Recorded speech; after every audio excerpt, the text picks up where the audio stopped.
Je vous présente aujourd'hui notre 477e journal de bord. Jean-Marie Le Pen, bonjour. Bonjour. Alors, l'écurie automobile Porsche a remporté ce dimanche, pour la 19e fois en 85 ans, la mythique course des 24 heures du Mans. Alors, je sais que vous aimez tous les sports. Avez-vous suivi cette course? Ces 24 heures du Mans, ça tourne à la porcherie. Parce qu'ils avaient engagé, je ne sais pas combien, 15 voitures. Oui. Alors, il y en a un certain nombre qui ont cassé leur moteur, mais au bout du compte, comme il y en avait beaucoup, il y en a quand même une qui est arrivée. Votre déduction. Bon, allez, ne boudons pas notre plaisir. Rendons à Porsche ce qui est à Porsche. Merci. Alors, les Républicains ont établi une scission. Donc, désormais, il y a deux groupes divers et qui ne se mélangeront plus. Pour commencer. Pour commencer, ceux qui se rallient au gouvernement et les autres. Que cela va-t-il donner à l'échelle nationale? Je ne sais pas, je crois qu'il y a un certain nombre de gens qui vont aller à la soupe, et puis un certain nombre de gens qui vont attendre d'y aller. C'est comme ça que vous voyez les choses. Alors, nous avons aussi assisté cette semaine à la démission de 4 ministres en 4 jours, dont du MoDem, recomposition du gouvernement, donc. Les données avaient lieu hier soir à 19 h. Le MoDem est-il un membre associé fantôme, en quelque sorte, du gouvernement ou autre chose? Où a-t-il sa place? Écoutez, ils ont fait une bonne affaire, parce que, après tout, ils devaient peser 1% des voix, quelque chose comme ça. Et M. Bayrou a réussi à se placer très habilement et à se faire avoir 40 ou 50 députés MoDem, ce qui était totalement inespéré et ne lui vaudra même pas de leur part la reconnaissance du ventre. J'en parle par expérience. Alors, non, puisque Macron n'a pas besoin du MoDem pour avoir sa majorité absolue, néanmoins je trouve que Bayrou a assez bien joué et il s'est dégagé parce qu'il est pris dans cette affaire mirobolante des assistants parlementaires qui me rappelle l'affaire de Constantinople. Au moment où Méhémet balaye les troupes de Constantinople, les édiles de la ville discutent du sexe des anges. Et la France, pendant qu'elle est menacée d'envahissement migratoire et de d'autres catastrophes prévisibles, eh bien, elle s'occupe des assistants parlementaires et de savoir s'ils ont bien travaillé à l'heure prévue. On se moque du monde. Bon, mais ça marche. Bien, alors 8 députés Front National à l'Assemblée. Revenons à une affaire qui a eu lieu en début de semaine. Vous avez été empêché de participer au bureau politique du parti. Vous êtes retrouvé donc devant un portail enchaîné au siège de Nanterre. Vous avez lancé de ce fait... Non, c'est le portail qui était enchaîné. Oui, pardon. Pas moi. Oui. Le portail qui était enchaîné, en effet. Vous avez lancé une action judiciaire, plus sérieusement, dans votre bon droit. Quelle est-elle, Président? Non, écoutez, il y avait, je pensais honnêtement que Marine Le Pen avait intégré la réalité des deux échecs qu'elle a subis, mais qu'elle semble avoir, par paranoïa, transformé en succès, paraît-il, et que cette réflexion allait l'amener probablement à admettre au sein du bureau politique des débats qui n'avaient pas jusque-là eu l'occasion de se dérouler, malheureusement. Eh bien, pas du tout. Marine Le Pen n'a pas changé d'opinion. Elle est toujours sûre d'elle-même et dominatrice. Et malgré les échecs, elle ne tient surtout pas à en discuter avec qui que ce soit. Et surtout pas, même avec des gens qui l'ont beaucoup aidé dans sa campagne électorale comme moi, et qui ont respecté comment dirais-je, une règle stricte de loyauté à l'égard du Front National, non seulement en prêtant par Cotelec 7 millions pour les campagnes présidentielles et législatives, mais encore en appelant en toutes circonstances à voter pour tous les candidats du Front National, quels qu'ils soient. Eh bien, la récompense de cela a été en effet cette manifestation méprisante qui a consisté à enchaîner entre elles les barrières du Front National et à me signifier que ma présence n'était pas souhaitée au bureau politique, où pourtant je siège de droit, comme l'ont dit les tribunaux, et confirmé les tribunaux de droit comme président d'honneur du Front National. Bon.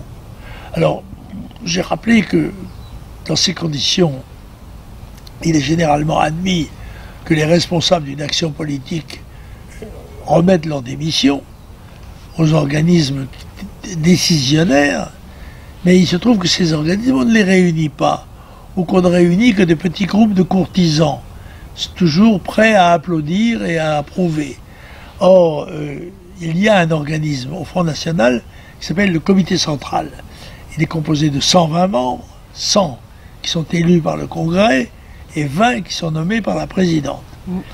Eh bien, cet organisme démocratique, souverain, politiquement, n'a jamais été réuni, alors que les statuts prévoient qu'il se réunit au moins une fois par an. Voilà. Alors, je pense qu'il faut saisir probablement la justice pour obtenir la réunion de cet organisme et que le Front National, qui n'est pas une propriété personnelle, mais une propriété collective de ses adhérents et de ses militants, puisse se déterminer et de façon à continuer la route qui est la sienne, c'est-à-dire celle d'une formation nationale, populaire et sociale qui entend faire entendre sa voix de façon alternative avec le pouvoir macrotique qui tôt ou tard va s'effondrer. Oui, alors vous avez eu des mots sentenciaires à l'égard de la présidente du Front National qui, elle, vous reproche d'avoir agi à l'encontre des intérêts du parti en présentant des candidats, de fait, adversaires de ceux du Front National. Que lui répondez-vous, Président? Non, écoutez, il y avait à peu près 14 candidats par circonscription aux élections, au premier tour des élections. On ne se présentait pas contre tel ou tel, mais on se présente aux électeurs. Et c'est ce qui s'est produit. En l'occurrence, le seul endroit où ça a gêné, c'est vrai, l'élection d'un candidat du Front National, c'est à Marignane, Vitrolles, où M. Jacques Klostermann, fils de Pierre, le grand aviateur, oui, et lui-même ancien pilote de chasse et pilote d'Air France, qui demeure dans la circonscription, qui avait fait connaître son intention de se présenter et même solliciter l'investiture du Front National d'ailleurs, se présentait, et le Front National a présenté contre lui, alors très délibérément, un dirigeant du mouvement, lequel est déjà élu d'Île-de-France. Il me semble qu'un élu d'Île-de-France aurait dû se présenter en Île-de-France. Il a été parachuté, mais semble-t-il sans parachute. Merci. Alors, l'auteur de l'attentat des Champs-Élysées s'avère avoir été membre d'un club de tir durant 6 années, alors qu'il était fiché S depuis 2015. À quoi sert le système de fichage, en dehors de fliquer les militants nationaux? Je ne sais pas à quoi sert le système de fichage, mais je crois savoir à quoi servent les exercices de tir. Et il semble que ça n'ait servi à rien, puisque ce monsieur qui avait plusieurs pistolets, des détentions d'armes, et qui appartenait à un club de tir, n'a pas tiré. Alors, par conséquent, d'un autre côté, cet attentat me paraît extrêmement suspect. Des témoins qui ont vu la voiture m'ont dit qu'elle n'était même pas écrasée, et que tout ça est très curieux. L'homme est mort, on ne sait pas s'il s'est suicidé, s'il a été abattu ou quoi que ce soit. Tout ça me paraît très étonnant. La manière d'ailleurs dont sont organisés et réalisés les attentats de Daesh en métropole française me paraissent très étonnants. Président, vous vouliez revenir sur une affaire qui dure et perdure depuis à coup de multiples rebondissements, qui est l'affaire Grégory. Oh, écoutez, ça appartient au monde des scandales, ça, parce que il y a 30 et quelques années que des misérables ont noyé un petit garçon après lui avoir attaché les mains et les pieds. Et la justice trébuche, titube et hoquette sur cette affaire depuis 3 décennies. Puis brusquement, on apprend qu'il y a réouverture. Et on se dit, bon, l'enquête a enfin abouti et on va savoir qui est le criminel et pouvoir le punir comme il le mérite. Pas du tout. On apprend que ceci rouvre en quelque sorte les enquêtes. On met pardon, toute cette famille, on la remet sur le devant de la scène, au mépris de ses droits à la tranquillité, et puis qu'on arrête l'assassin si on en a les preuves, sinon qu'on laisse les gens tranquilles. Bien sûr. J'ai un rhume d'été. C'est pas un rhume des foins, c'est un rhume des blés. Je vous remercie. Bon, vous avez quelques lectures, Président. Ah, j'ai une lecture. Alors, ce livre, qui s'appelle « Par ce livre, tu vaincras », c'est une bonne promesse. Ce titre est « Survie, self-défense contre le terrorisme » de Marco Hertz. Or, ce garçon a ceci de particulier que non seulement il a écrit son livre, mais qu'il l'a édité lui-même. Et qu'il révèle d'ailleurs dans un courrier qu'il m'a fait que ça n'a pas été aussi simple que ça le paraît.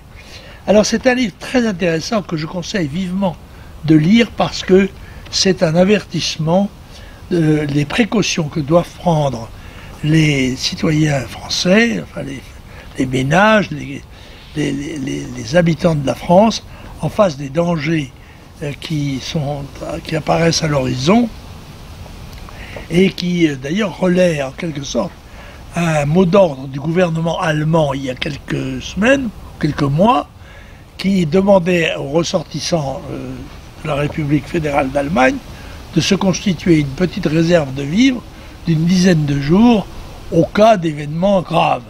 Eh bien, M. Hertz, lui, donne des conseils très pertinents sur toutes les manières qu'il y a d'assurer sa sécurité personnelle et d'abord la survie. Et alors le premier conseil qu'il donne est assez étonnant, et j'en profiterai pour conclure, que les deux premières choses auxquelles il faut penser, c'est l'eau et le papier de toilette. Bon, nous tâcherons de nous en rappeler. Alors il faut en faire des réserves, parce que ça, ce sont des choses auxquelles on ne pense pas toujours et qui peuvent manquer cruellement. Merci infiniment pour ce conseil, cher Président. Je vous en prie. Et je voulais me permettre de vous souhaiter un très joyeux anniversaire. Mais comment et vous embrasser. Nous entrerons dans la carrière. Joyeux Comme nos aînés anniversaire, ne seront cher plus. Président. Voilà. Eh bien, merci à tous. Au revoir.